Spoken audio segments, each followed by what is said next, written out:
এই সেই ঢাকার প্রেস ক্লাব 4-5 জায়গায় বাধা দিয়েও কিন্তু আমাদেরকে দাবিয়ে রাখতে পারে নাই।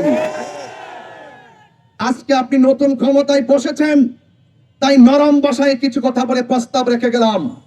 যদি আপনিও যদি সেই সুৎখোর মহাজন ইউনূসের মতো যদি আপনি যদি সেই খুনিদেরকে শাস্তি বিলম্ব করেন, দিনেই শান্তিপ্রিয় জনতা আপনার বিপরীতে মাঠে নামতে বাধ্য হবে।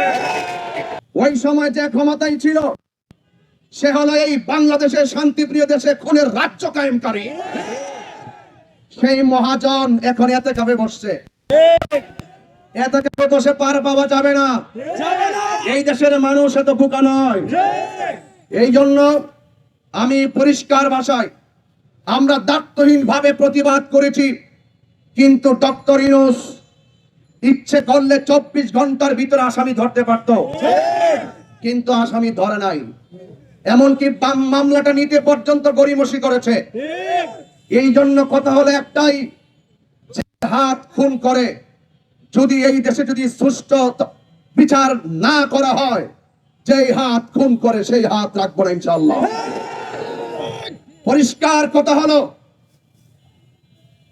এবং একের পর এক রইসউদ্দিনের হত্যাকারীদের বিচারের দাবিতে চট্টগ্রাম যখন শান্তিপ্রিয় প্রতিবাদ মিছিল চলছিল, সেখানে আবার পুনরায় আমাদেরকে রক্তাক্ত করা হয়েছিল। সেটাও ওই মহাজন ইউনূসের আমলেই। এই জন্য আমি বলবো, এই ইউনূস এই দেশকে, দেশের মানুষের আবেগ নিয়ে খেলা করে এই দেশটাকে খুনের রাজ্য প্রতিষ্ঠা করেছে। মাননীয় প্রধানমন্ত্রী জনাব তারেক রহমান সাহেব, আপনি বসেছেন 2 মাস হয়েছে। এই জন্য আপনার কাছে আমি অনুরোধ করব, মেহেরবানি করে ইতিমধ্যে আপনার সামনে একটি স্মারকলিপি প্রস্তুত করা হয়েছে। আপনি আমাদের অত্যন্ত আন্তরিক স্মারকলিপিটুকু গ্রহণ করে ড্রয়ারের ভিতরে, বক্সের ভিতরে ফেলে রাখবেন না। এই স্মারকলিপি হাতে গ্রহণ করে অপরাধীদেরকে তাৎক্ষণিকভাবে বিচারের আওতায় আনতে হবে, তাদেরকে গ্রেফতার করতে হবে, এবং পাশাপাশি তাদেরকে দৃশ্যমান শাস্তি প্রদান করে আমাদের অন্তরে যে পিপাসা, সেই পিপাসাকে নিবারণ করতে হবে।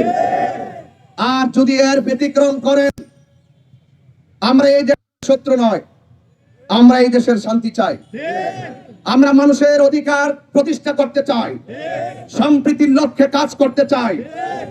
আমরা এই দেশের 70% সুন্নি জনতা বারবার আমাদের সাথে রাষ্ট্রতন্ত্র প্রতারণা করেছে। আমি চাই না আপনি সেই প্রতারকদের সামিল হন। অনতি বিলম্বে স্মারকলিপি গ্রহণ করে আমার ভাই মাওলানা রইসউদ্দিনের হত্যাকারীদেরকে গ্রেফতার করে দৃষ্টান্তমূলক শাস্তি দিতে হবে। আর যদি দৃষ্টান্তমূলক শাস্তি দেওয়া না হয়, আপনি ভালো করেই জানেন, এই সেই ঢাকার প্রেস ক্লাব 4-5 জায়গায় বাধা দিয়েও কিন্তু আমাদেরকে দাবিয়ে রাখতে পারে নাই। আজকে আপনি নতুন ক্ষমতায় বসেছেন, তাই নরম ভাষায় কিছু কথা বলে প্রস্তাব রেখে গেলাম।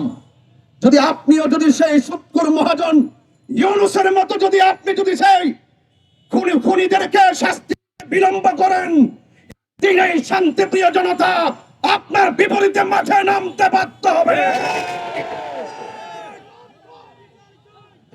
আমার ভাইয়েরা, আপনারা সবাই ঐক্যবদ্ধ থাকুন এবং সত্য, ন্যায়, ইনসাফ প্রতিষ্ঠায় রাজপথে থাকুন।